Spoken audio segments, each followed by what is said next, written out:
20104171118 kelas A1 Manajemen.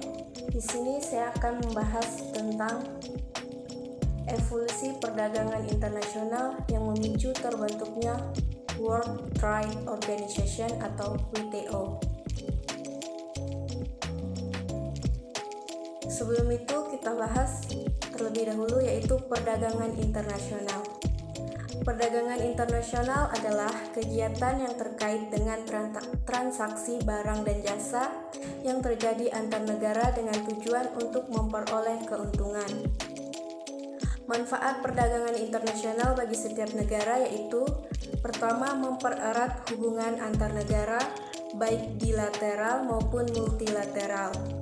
Yang kedua, peluang beberapa negara saling membantu untuk dapat mempercepat pembangunan di negara masing-masing.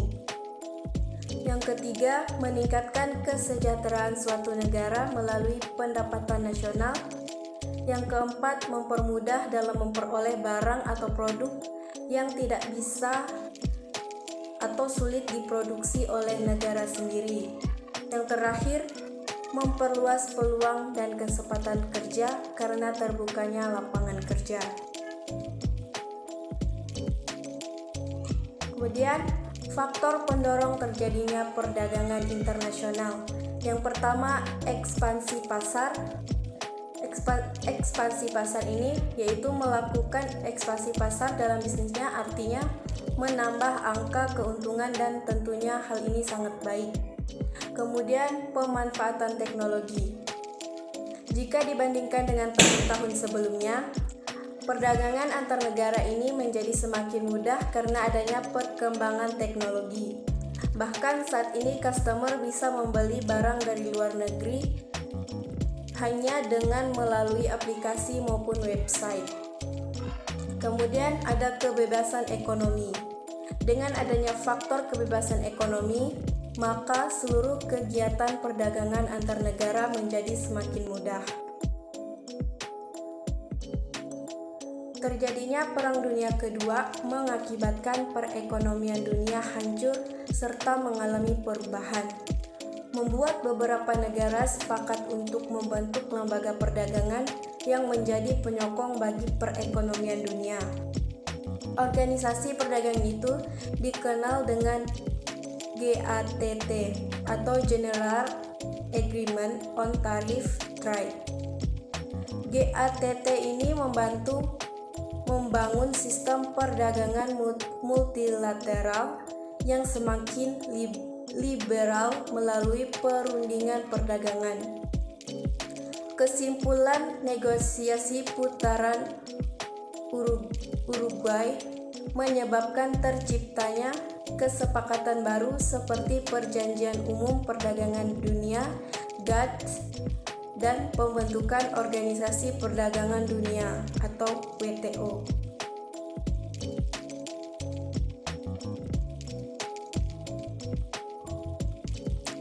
Kemudian kita membahas tentang World Trade Organization atau WTO. World Trade Organization atau Organisasi Perdagangan Dunia terbentuk pada tahun 1995. WTO ini merupakan kelanjutan dan pengembangan dari GATT yang memiliki tujuan utama yakni menciptakan persaingan sehat di bidang perdagangan internasional. Lahirnya WTO ini sekaligus menandai reformasi perdagangan internasional terbesar sejak Perang Dunia Kedua. WTO adalah satu-satunya organisasi internasional yang mengatur perdagangan antar negara. WTO ini berjalan berdasarkan serangkaian perjanjian yang dinegosiasikan dan disepakati oleh sejumlah besar negara di dunia. Tujuan dari perjanjian-perjanjian WTO adalah untuk membantu produsen barang dan jasa, eksportir dan importir dalam melakukan kegiatannya. Salah satu peran WTO adalah sebagai forum dalam menyelesaikan sengketa dan menyediakan mekanisme konsiliasi guna mengatasi sengketa perdagangan yang timbul.